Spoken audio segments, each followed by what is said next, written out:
Welcome to the Stewardship Theory lecture. It's the third lecture on this course. For this one, we're looking at 3 learning outcomes again. Hopefully, by the end of it, you'll be able to explain clearly what we mean by the term steward.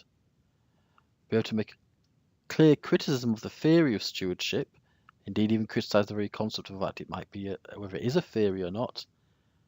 But it's also quite interesting and useful to be able to say what organizations have the greater relevance with stewardship to? What sort of organizations do you think might well benefit from a stewardship type leadership? In the literature, in history and the things, it has become true that agency theory has dominated, and it is seen as an oppositional. In fact, stewardship theory was originally set up purely as an oppositional principle. It was said that actually the agency theory was dominating. A lot of people didn't like agency theory, they didn't like the philosophy of agency theory. They felt, in fact, that agency theory was self-justifying. That if you set up a system in which you monitored and controlled people, they would behave in a manner that was selfish and self-utilizing. So, in fact, what they're actually saying was this domination of agency theory was self-destructive, and that actually it was creating a situation in which the very existence of the theory made the people act like agents. And so various theories came and said, actually, no, let's actually think about reasons why people might not act as agents. Might look at the reasons why people might choose to act in the best interests of their employers. And so therefore, a new theory came along and attempted to drop it out. And originally, stewardship was just a response, an argument against agency theory, but has become to be a theory in its own right. It critiques both agency and also managerial hegemony, which we'll look at next week. Of course, the idea basically is that agency theory has been a system in which people look for the money and are only interested in money. And in order to deal with this, what you end up having to do is control people. You treat them like puppets. You tug on their strings. You try and get them to behave the way you want them to do. You manipulate them. You control them. And actually, it's argued that this is what's causing many of the problems. That it isn't actually the fact that people are inherently selfish, are inherently self-maximizing of utility, that actually given the opportunity most people behave better, and most people behave better than that, and most people actually do the decent thing. And so therefore the first thing the stewardship theory did was they crossed it out. They tried to dispose of this approach, of these beliefs, and said that actually what actually matters is that we need to look at a different way of looking at how people behave. And they sort of said that actually most people will, given the opportunity, they will support and help one another. And that this is the idea that we came across, the idea that people were stewards. People were not agents. You didn't hire someone to be your agent. You hired someone to be a steward of your organization. And what, therefore, is a steward? Well, a steward often goes back to the idea of someone who takes care of your business. And there's an old parable in the Bible, so it goes back a long way, in which people behaved in stewardship. Well, they say there were 2 stewards.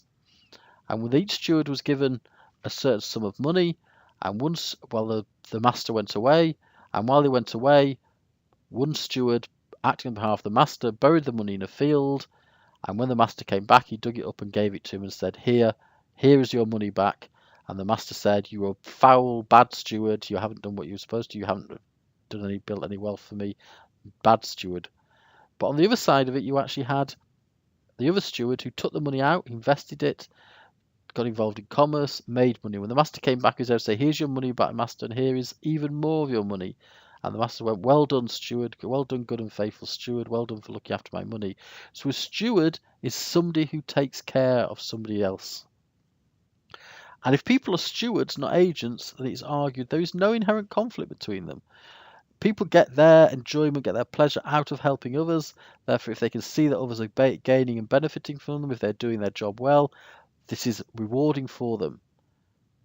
And therefore, what you actually do is you don't need to treat people like puppets on a string. You don't need to yank their chain and you have to pull them around. What you actually need to do is coordinate them, not control them. You need to coordinate them. You need to get them working well together. And so what we're actually saying is what you need to do to your managers is you don't have to say that the managers are hegemonic and need to be controlled and managements will bully you and managers will lie to you and they will be this. You can't trust what they're saying because of information asymmetry. You need to trust managers. You need to grant them autonomy.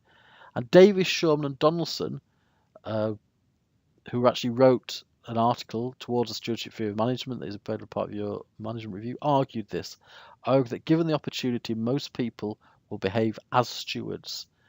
And therefore, this principle that governs the criticism agency theory grew up actually to being a full-blown managerial theory itself. You hear it these days. If you want to get the best out of people, you have to set them free. The best out of people, you have to keep them loose. You need to keep them relaxed. You need to make sure that you all feel that you work in the same direction, but not forced to by money. Because as we know, if you look at the work of Mintzberg, money is not a great motivator. It's a demotivator if you don't get enough money.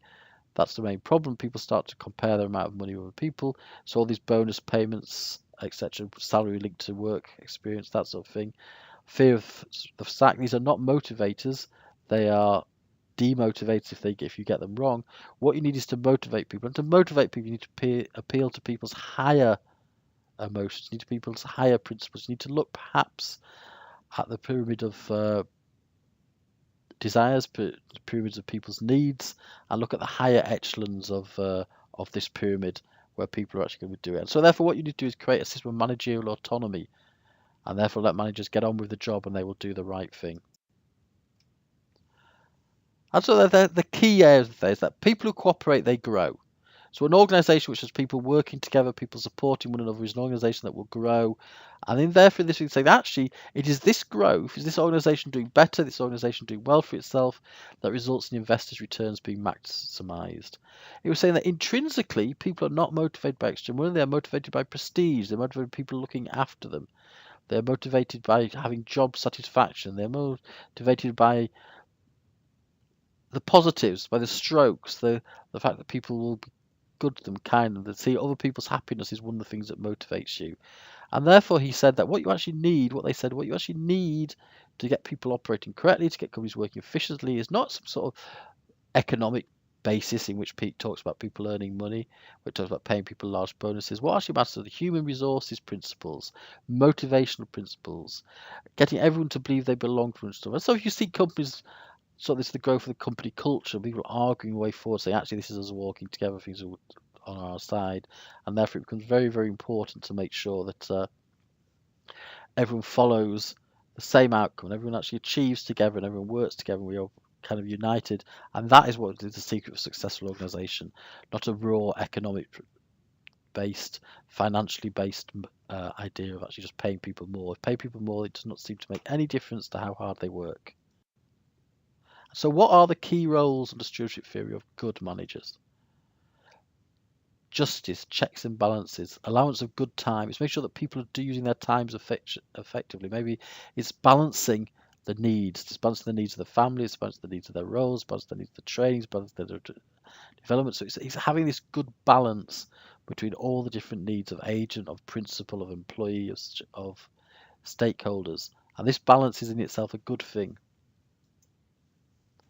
It is working together, it is teamwork, it is analysing, it is making sure that we can actually look at what's going on and say, yes, what matters here is the fact that we are looking at the problem, we are dealing with a problem, we are solving the problems, we are all of us united together and make sure that things get better. And if there is an issue, then we can get to the bottom of it together. The idea that people actually a good manager is someone who relates to the staff under them, relates to where they're going. Comradeship. Compatibility agreement. Instead of having a nexus of complex contracts, you have a shake of a hand, you agree on things, you trust one another. Faith in one another, reliance. Will the members of my team be there if I need them? If I fall, will they catch me? These are the key roles that good managers must facilitate around them. So what are the key criticisms of it? Well, actually, there is one major criticism. It's a big one. That is, you set a company up to attract stewards. You actually decide we're going to have a steward-based approach.